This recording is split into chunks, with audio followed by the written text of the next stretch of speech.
All right, Bueller and Dodge on the phone with another special treat for you this Saturday, live from Las Vegas. It is UFC 173. The main event is going to feature TJ Dillashaw up against Barao for the UFC bantamweight title. TJ, thanks for joining us, man. Oh, no problem. Thanks for having me. So there's been quite a bit of shuffling on this card. At one time it was supposed to be Weidman versus Belfort, Weidman versus Rashida, and now you're being pushed up because Rafael Sunsao is injured. How does it feel to be getting your title shot right now, about a month away from your wedding, correct? Yeah, it's perfect timing. Everything's working out the way it's supposed to. I feel like I'm the next in line for a title shot anyway, so it's I feel like I'm getting what I deserve. But also just the timing of Dwayne being with our team, and it's just a perfect little storybook ending for me. Now, this is his last fight with Team Alpha Male, that's correct? Yeah, as the head coach, yeah. I got to ask you a question, man. Your wedding's coming up in a month. So if you do beat Barao on Saturday, are you going to wear the belt to the wedding? Absolutely. That was the plan from the get-go. I'm going to be wearing that belt everywhere I go. You're not going to be Ken Sylvia, man. You can't wear it to Walmart. Come on. Wherever. Champion of the world. You got to get a wedding band that looks like the belt. Yeah. That'd be perfect. Now, you're going up against Barao, who's he's got the belt. He's been doing this for a while. He's got a lot of fights under his belt as well. And like Dodge said, you replacing a fighter on this card. Like, what has that been for you, like mentally, to have to come and replace this guy? I don't want to say super late notice, but at the same time, kind of jumping in there against a guy who's got 31 fights since his last loss. I haven't thought about that too much because I've been training for Barao for a while now. I've been preparing for him since Dwayne's been with us because Dwayne's how good it was, and he knew I was going to get a title shot eventually, and he wanted me to be ready for when the opportunity came. The goal was to be the champion of the world, and so I was training for the best in my weight class, and the best in my weight class was Barao. We were picking apart things I did in my game to make it better for him, and things to watch out for, and so we've been preparing for this guy for a while. Now, Barao has recently said that he thinks that you think you're now a striker, and he's just going to wait for you to make a mistake, and he'll be able to take you out relatively easily. Now, do you think he's kind of sleeping on, just forgetting the fact that you're a phenomenal wrestler, or do you think he's kind of talking about, where it seems maybe in your last fight you seem to be really hunting for that KO, not necessarily setting everything up the way you used to? Saying that I'm looking for the KO instead of setting things up? Yeah, basically with the interview that I told him, he said that you seem to think you're a striker now, and so he's going to lay in wait for you to make a mistake. He thinks you're sloppy. Yeah, well, I actually feel like I set things up a lot better in my last fight. That was the whole point of my last fight. I'm hoping he's thinking that. That's awesome because I feel like I am the better striker than him. Yeah, is he a little bit bigger than I am and whatnot? Yeah, but I feel like I'm the better striker, and my stats prove it as well.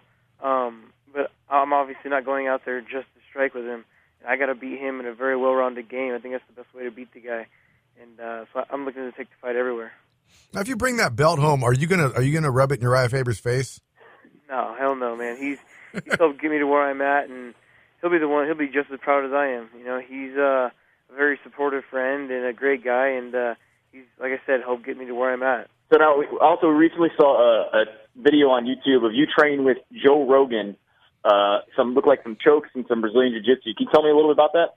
Yeah, it's pretty cool. I was at the Onnit headquarters, sponsored by Onnit, and ever since I got the Ultimate Fighter, I hit them up because I love their products, and we've just built a real close relationship. Well, Rogan's with Onnit, and so when I went out to the headquarters to do some media stuff for them and hang out, he was there in the studio showing some moves, and me and Danny just happened to roll in at the right time, and he got all excited and started to show us some stuff that he was working on, and we worked on some Japanese necktie, and he was showing some Uma Plata series to Danny. It was really cool.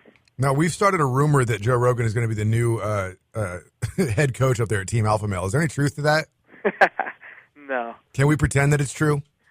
Absolutely. That sounds awesome.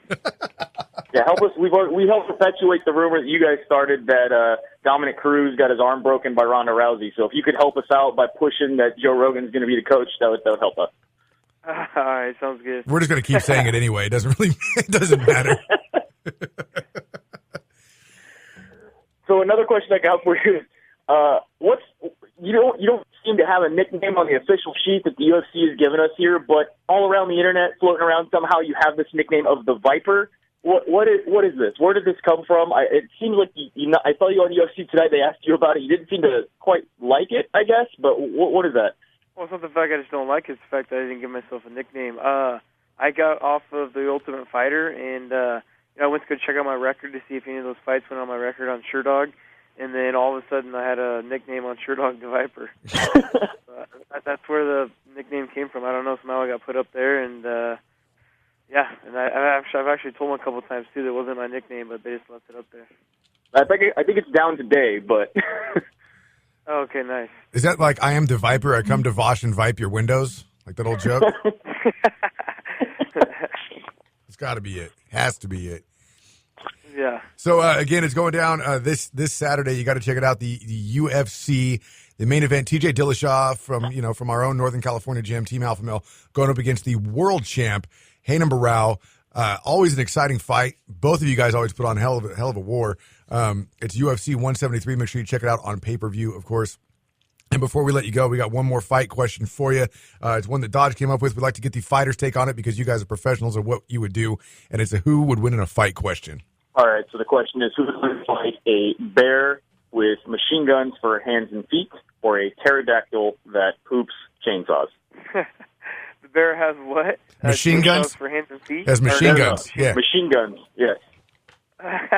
I think I would fight man, that's a tough one. I'd probably fight the bear because at least he's on the ground, man. It'd be hard for me to get...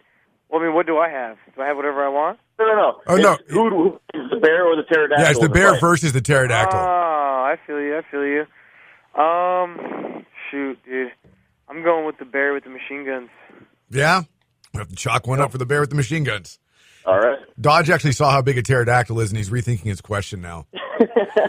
Hey, TJ Dillashaw, we really thank you for taking the time to talk to us this morning, and of course, we wish you the best of luck this weekend at the UFC up against Renan Barao. Again, UFC 173 on pay-per-view. Make sure you check it out this Saturday. Get some friends together and have a good time. TJ, thanks again, man. Oh, absolutely. Thanks for having me again, man.